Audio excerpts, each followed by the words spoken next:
troisième jour de campagne, les candidats multiplient les rencontres sur le terrain. Au troisième jour de la campagne pour les élections législatives anticipées du 17 novembre 2024, les candidats et coalitions continuent de sillonner le pays, chacun rivalisant d'ardeur pour conquérir l'électorat sénégalais. Des caravanes, des visites de proximité et des rencontres avec des associations locales rythment cette campagne marquée par un engagement soutenu de chaque camp pour faire passer leur message et leurs promesses. La caravane du PASTEF a atteint le pôle centre, s'arrêtant notamment à Djilor après Fatick et Foundiougne avant de mettre le cap sur Karang, une localité frontalière avec la Gambie. Ce périple a permis au leader Ousmane Sonko de discuter avec les populations locales et de présenter les ambitions de son parti pour la région. Le parti Bës Bu Ñakk Wi poursuit sa campagne dans la capitale. Ce mardi, le mandataire national et son équipe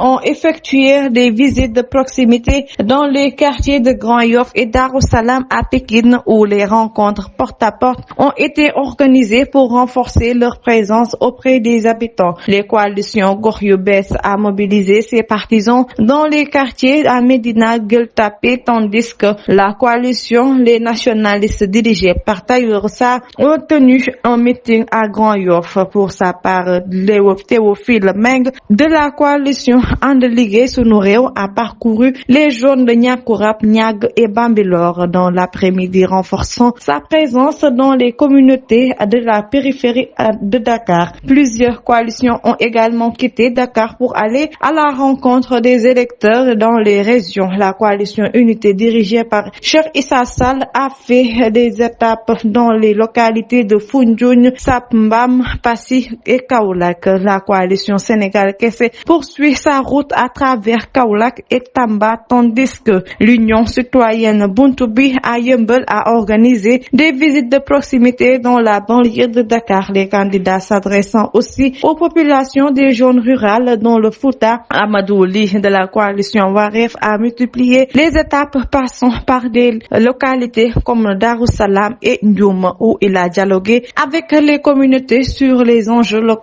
Les candidats Bassirou Ba et de l'Union Natal Kaougui a sillonné le département de Kaffrine pour aborder la question sensible des litiges fonciers et de l'accaparement des terres au marché de Soumbédioune. Cheikh Ahmadou Bamba Sow, candidat du Grand Rassemblement des artisans du Sénégal, a rencontré des artisans de Dakar, renforçant ainsi son message en faveur de ce secteur. De même, la coalition Defar Sa Gox a organisé une rencontre à Castor avec les travailleurs de la mutuelle du nettoiement. Ce troisième jour a aussi permis aux candidats de la coalition républicaine Sàmm Suñu Réew, menée par Madame Anta Dieye Ndiaye, de parcourir les quartiers de Grand Yoff à Dakar, tandis que la coalition Dundu Lenen était active à Bayar et ses environs. D'autres figures comme Famara Ibrahima Cissé, tête de liste de Sàmm Sa Gafaga, Sàmm Sa Ëllëg, ont ciblé